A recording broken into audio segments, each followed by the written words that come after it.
Emotional intelligence का एक बहुत इम्पॉर्टेंट एस्पेक्ट है making the right interpretation. Right interpretation से मुराद है कि एक चीज़ या कुछ हालात आपको दरपेश आ गए हैं तो उसमें से सही बात अखज़ करना, इसको कहते हैं मेकिंग द राइट इंटरप्रिटेशन। ठीक है, इस पर मैं आपको एक वाक़या सुनाता हूँ बड़ा मज़े का। इशफाक अहमद लिखते हैं, वाक़या शायद फ़र्ज़ी है लेकिन फ़र्ज़ी वाक़यात से अगर हम कुछ लेसन लर्न कर लें तो इसमें कोई हर्ज नहीं। वाक़या ऐसे है कि एक बादशाह की सल्तनत थी। उस सल्तनत में एक शख्स था, उसके पास एक इंतहाई नायाब घोड़ा था। इतना नायाब कि बादशाह उसका शदाई हो गया, और बादशाह बहुत ज़्यादा शदाई था घोड़ों का। बादशाह ने कहा यार इस शख्स से ये घोड़ा ले आओ, मैंने ख़रीदना है। उसका वज़ीर गया, शख्स को कहा कि घोड़ा बेच दे अपना। उसने कहा कुछ और मांग लो, लेकिन घोड़ा ये कि बचपन से मेरी इसके साथ एफिलिएशन है, जज्बात हैं, बेटों की तरह पाला है।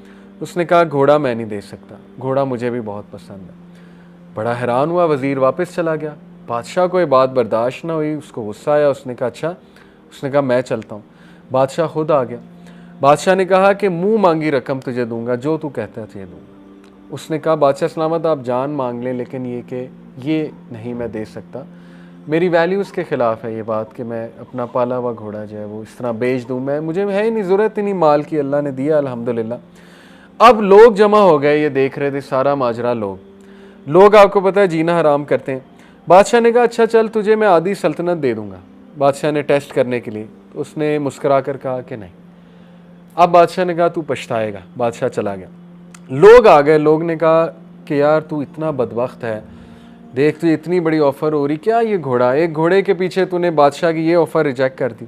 वो मुस्कराया, उसने कहा मुझे पता है मैंने क्या किया, मेरी वैल्यूज़ के ख़िलाफ़ है, मैं ये बर्दाश्त नहीं करता मैं अपनी कोई पाली हुई चीज़ किसी को ऐसे ही पैसे में दे दूँ। लोगों ने कहा तू पछताएगा। उसने कहा अल्लाह मालिक।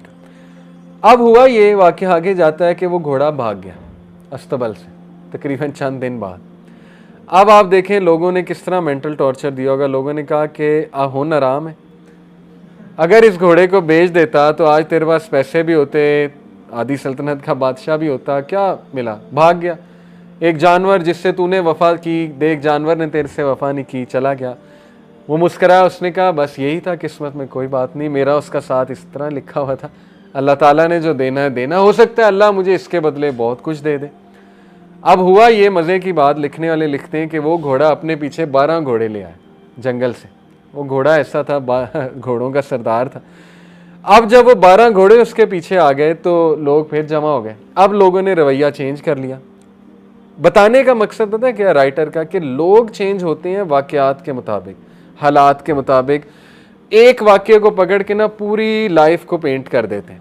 अब लोगों ने कहा अच्छा तू तो बड़ा अक्लमंद है, तूने तो इसको ट्रेन किया हुआ था, हमें तो पता ही नहीं, असल में तू 12 घोड़े और लाना चाहता था ताकि एक की बजाय 13 घोड़े बेचें और तुझे ज़्यादा माल मिले। तो वो हंसा, कहता नहीं नहीं तुम लोग बेवकूफ़ हो, ऐसी कोई बात नहीं, बस अल्लाह ने देना था, अल्लाह ने मुझे इसके बदले दिया और मेरा अल्लाह पे बिलीफ है, जो होता है बेहतरी के लिए होता है। वो अभी तक राइट इंटरप्रिटेशंस कर रहा है। ठीक है, उसके बाद ये हुआ कि उसके घोड़े पे उसका बेटा बैठा हुआ था, इकलौता बेटा, घोड़े ने उसे गिराया, उसके बेटे की टांग टूट गई।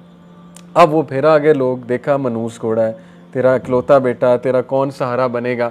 उसने कहा भाई देखो ये अल्लाह की तरफ से हुआ है, अल्लाह मालिक है, मेरा सहारा अल्लाह है, मेरा बेटा ठीक है इसकी टांग टूट गई, लेकिन ये कि दुख तो बहुत है, बट ये कि मेरी नज़रों के सामने रहेगा, चलो अल्लाह ताला इससे कोई बेहतरी लाएगा। ऐसा ही हुआ, जंग छिड़ी उसमें इलाके में, और उस तक दौर का रूल था कि हर ऐसा बच्चा जो चल फिर सकता है उसके हाथ में तलवार पकड़ाई जाती थी कि आ जाओ भाई। उसके घर सोल्जर्स आए बादशाह के, देखा कि टांग टूटी है बेटे की, उन्होंने कहा ये तो हमारे किसी काम का नहीं, उसके बेटे को छोड़ के चले गए। अब लोग फिर आ गए, कहते तू बहुत खुशकिस्मत है, तेरा बेटा तेरे पास है, लखते जिगर हमारे बेटों को ले गए, रोने लग गए, ये वो हमारा क्या बनेगा, ये वो। उसने कहा आई हैव हैड इनफ, तुम लोग एक नंबर के बेवकूफ़ हो, और तुम लोगों का मसला ये है कि ज़िंदगी में कोई एक हादसा होता है तुम उसको पकड़ के कंक्लूजन पे पहुंच जाते हो और पूरी लाइफ पेंट कर देते हो, जबकि हर मकसद हादसे का एक मकसद होता है। मैंने क्या किया ये मुझे पता है, उसकी सेल्फ अवेयरनेस बहुत हाई थी कि मैं ये नहीं कर सकता काम, अल्लाह देगा, अल्लाह ने मुझे नवाजा भी है, एक हादसे से भी गुजारा, एक्सीडेंट से। अब वो घोड़े को ही ब्लेम करने लग जाता, ये दुख पकड़ने लग जाता कि काश मैं ये घोड़ा बेच देता तो आज मेरे बेटे की टांग ना टूटती। फिर तो वो मारा गया, फिर तो उसने आगे भी नहीं चलना, ना वो बच्चों को प्यार दे सकेगा। तो मसला ये है कि हम लोग एक पास्ट के वाक़े को ब्लेम करते रहते हैं कि यार इसकी ना बदवा लग गई हो, इसकी वजह से ना हो गया हो, इसके साथ मैंने ऐसे किया था, ये ना हो गया हो, वो ना हो गया हो। तो अल्लाह तो कब का माफ़ कर चुका है, लेकिन आप खुद अपने आप को माफ़ नहीं कर रहे। असल बात ये है, अल्लाह से तो आपने तभी माफ़ी मांग ली थी, और अल्लाह तो कहता है मुझसे माफ़ी, और उस बंदे से भी ऐन मुमकिन है आपने उसके हक़ में भी दुआ कर ली होगी, उससे भी माफ़ी मांग ली होगी, लेकिन इंसान खुद अपने आप को माफ़ नहीं करता। तो फिर ये कि ऐसा बंदा ना खुद खुश रहता है, ना दूसरों को खुश रहने देता है। इसलिए राइट इंटरप्रिटेशंस, देखिए मैं आपको हमारी मिसाल देता हूँ। अभी रिसेंटली आपको पता है कि यूथ क्लब के ख़िलाफ़ एक वेव चली, बहुत से लोगों ने क्लिप्स बनाए, बातें की, हमें बहुत दुख हुआ। अपने ही दीनी लोगों की तरफ से जब ऐसी कोई चीज़ आती है ना कि बग़ैर सोचे समझे वो एक हमारे ख़िलाफ़ मुहिम शुरू कर दें, वेव निकालना शुरू कर दें, बहुत दुख होता है। लेकिन राइट इंटरप्रिटेशन ये है कि यार अगर 2 ने हमारे ख़िलाफ़ बनाई तो 10 ने दुआएं भी तो दी ना, 10 ने फेवर में भी तो बोला ना। अगर उन 2 पे ही दुख लेकर बैठ जाएं, उन 2 पे ही हम रोना पीटना शुरू कर दें, तो हम तो आगे कभी नहीं बढ़ेंगे। तो होता क्या है कि शैतान आपको सिर्फ वो 2 चीज़ें दिखा रहा होता है कि ये देख ये हो रहा है।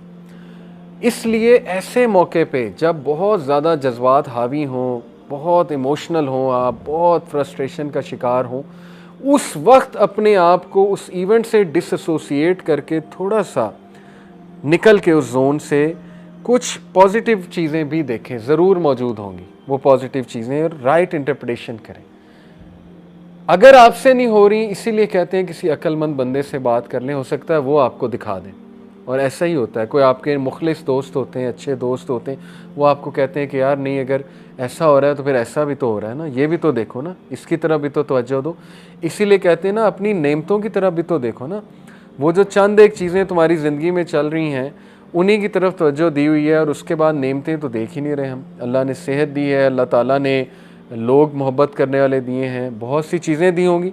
तो मेकिंग द राइट इंटरप्रिटेशन, बहुत सिंपल सी मिसाल है। रश में आप फंसे हुए हैं, अब जाहिर है ना हॉर्न बजाने से गाड़ी ने उड़ना है, ना गाली देने से गाड़ी को कोई पर लग जाने, ठीक है ना, ना फैमिली वालों पे गुस्सा करने से गाड़ी को अचानक पर लग जाने और आपने ट्रैफिक से निकल जाना है।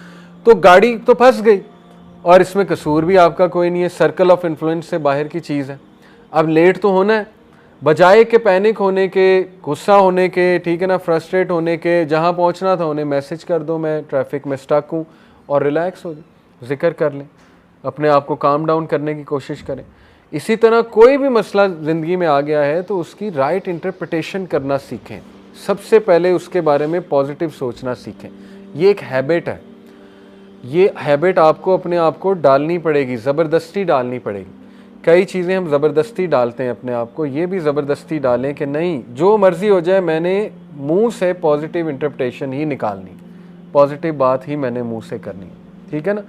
तो अल्लाह भी फिर ऐसे लोगों की बहुत मदद करता है। तो making right interpretation is very important for high EI।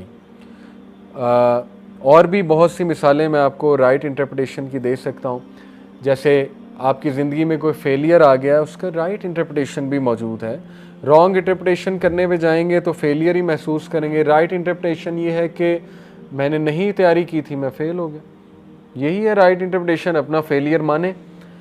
एक बंदा कहता है जी मैंने समंदर स्विम करना है, अब वो समंदर की स्विमिंग करने के लिए तैयार ही नहीं है, अब वो फेल हो जाता है। तो अब राइट इंटरप्रिटेशन ये कि तूने तैयारी नहीं की, तुम में इतनी सकत ही नहीं थी, तुम्हारी रिसोर्सेज ही नहीं है। ये भी हैबिट होती है, आदत डालनी होती है, अपने आप को पॉजिटिव सोचने पे मजबूर करना होता है, यहाँ तक कि आपकी सोच पॉजिटिव बन जाती है। जैसे अंबिया के पहले अल्फाज ही पॉजिटिव निकलते थे, इसलिए इन अल्फाज की आदत डालें। हस्बुनल्लाह, अल्हम्दुलिल्लाह, इन्ना लिल्लाहि व इन्ना इलैहि राजिऊन। बस अल्लाह की मर्ज़ी है, हमने अल्लाह की तरफ ही पलट के जाना है, जो हुआ। तो जो दुआएं रसूलुल्लाह ने सिखाई हैं, पॉइंट इज़ कि हमारा रिलीजन हमारी तरबियत ही ऐसी करता है कि हमें ऑटोमेटिकली इमोशनल इंटेलिजेंस बनाता है। इमोशनल इंटेलिजेंस, जैसे अल्लाह ने मोमिनीन की जितनी क्वालिटीज़ बताई हैं, अगर वो आप पढ़ लेना सूरह मोमिनून में, क़द अफ़लहल मुमिनून अल्लज़ीना हुम फ़ी सलातिहिम ख़ाशिऊन वल्लज़ीना हुम अनिल लग़्वी मुअरिज़ून, कि वो लग़्व से आराज़ करते हैं। लग़्व होता है गॉसिपिंग, फजूल के काम, बैक बाइटिंग, टाइम वेस्टिंग काम, उनसे आराज़ करना। ये भी हाई हाईली जो इमोशनल इंटेलिजेंट लोग होते हैं, जो सेल्फ अवेयर होते हैं बहुत, वो उनसे आराज़ करते हैं। तो अगेन पॉइंट यही है कि जितना आप इस्लाम के करीब होते जाएंगे, जितना आप रसूलुल्लाह सल्लल्लाहु अलैहि वसल्लम की सीरत पढ़ते जाएंगे, उनका रवैया अपनाते जाएंगे, जितना आप अंबिया की स्टोरीज़ पढ़ते जाएंगे, उनसे स्ट्रेंथ लेते जाएंगे, ऑटोमेटिकली आप में इमोशनल इंटेलिजेंस जो है वो आती जाएगी, क्योंकि उन सब में बला की इमोशनल इंटेलिजेंस थी, बहुत हाई लेवल इमोशनल इंटेलिजेंस थी। तो मेरा यही मैसेज है कि आप लोग स्टोरीज़ पढ़ें, ठीक है, जिनसे आप रिलेट कर सकें। सहाबा की स्टोरीज़ पढ़ें, सहाबा की कई स्टोरीज़ की बुक्स आपको दारुस्सलाम से मिल जाएंगी, लेकिन बेस्ट ये कि आप सीरत पढ़ें, रसूलुल्लाह सल्लल्लाहु अलैहि वसल्लम किस तरह पेश आते थे, उस पर कोई किताब जो है वो आप ज़रूर पढ़ें। सो यहाँ पे ही आज वाइंड अप करते हैं। जज़ाकुमुल्लाह खैर, सुब्हानक अल्लाहुम्मा व बिहम्दिका, अशहदु अल्ला इलाहा इल्ला अंता अस्तगफिरुका व अतूबु इलैक। वस्सलामु अलैकुम व रहमतुल्लाह।